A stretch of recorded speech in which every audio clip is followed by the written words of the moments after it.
Good evening po sa Italy and good morning po sa Pilipinas. Ito naman po ang inyong Lolang Makulit nagbabalik. Meron po akong i-share sa inyong magandang balita. Na-unlock ko na po ang 60k minutes view after na magkaroon ako ng ads on Reels. 1 week lang ang pagitan. Na-unlock na po natin.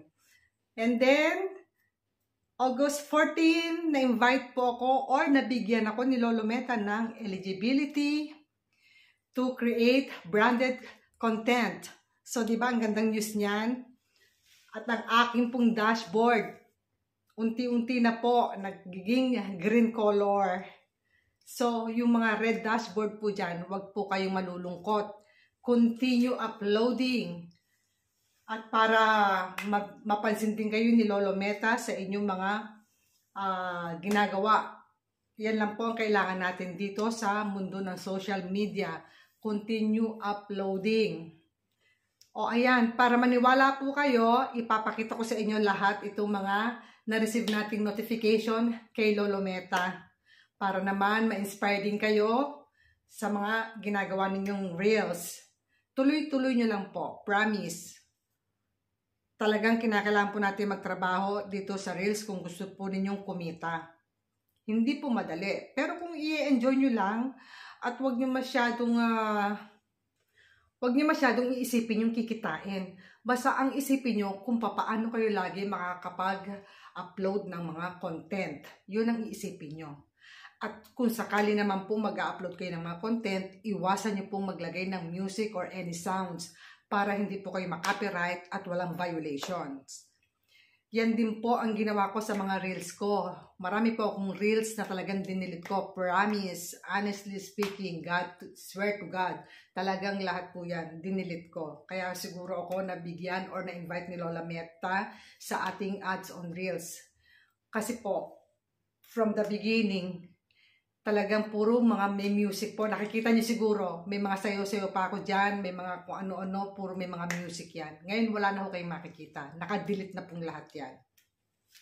After ko pong malinis yung aking wall lahat, saka po ako gumawa ng sulat kay Lolo Meta. Siguro kinakailangan din natin gumawa ng love letter kay Lolo Meta. So ayun, nakita niyo siguro yung ating love letter. Hindi niya sinagot, pero a few days, nagbigay naman siya ng notification na yun nga, invited na ako sa ads on Reels. Tapos naman, dahil nga palagi din akong nagla-live, so dun sa mga nagla-live dyan, continue sa pagla-live nyo para dumami at ma-unlock nyo rin ang 60k minutes view. Talagang ganyan po, tiyagaan lang po. Doon po sa nag-invite sa akin sa pagla-live, I'm sorry po, hindi ko po binaba, hindi po ako bumaba sa bahay nyo, hindi po ako lumabas. Nagsara po automatic yung cellphone dahil nag-overheat po yung aking cellphone. So, hindi po ako umalis na walang paalam. Pasensya na po, ha. So, saan na ba tayo napunta? Humingi lang muna ako ng konting sorry, baka kasi isipin na lang, pa-importante. Wala sa akin yon. Wala akong feelings na pa-importante. Die. Kabago-bago ko pa lang at kahit tumanda ako dito, ang paa ko lagi pa rin nasa lupa. So, wag niyo po sanang mamasamain kung bigla ako nag-disagree kanina sa inyong live, ha? Hindi ko po sinasadya. Nag-overheat po yung cellphone. Ewan ko kung nangyayari din po sa inyo yon.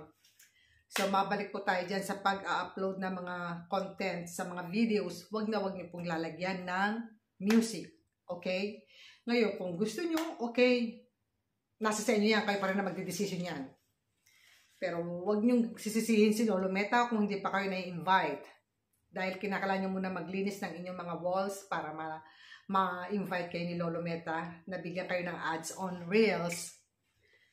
And speaking of dashboard, yung dashboard ko ngayon nagba-back to normal na ho. Nagiging green color na rin siya. So far. So I hope guys, sana maging inspiration din po sa inyo yung nangyari sa akin, ma-inspire din po kayo. Tuloy-tuloy nyo lang po. Promise, tuloy-tuloy nyo lang po ang pag-upload at yan po ay nakikita ni Lolo Meta. Huwag po kayong malungkot, huwag po kayong mawala ng pag-asa. I-enjoy nyo lang ang pag-upload para hindi tayo masyadong ma-upset kung ano man ang nangyayari sa ating mga dashboard. Basta i-enjoy nyo lang na i-enjoy ang pag-upload. So guys, hanggang dito na lang. At babalitaan ko kayo kapag may dumating ulit na good news. Ciao! Keep safe everyone. Ingat kayong lahat dyan ha. Continue uploading. Ciao, ciao!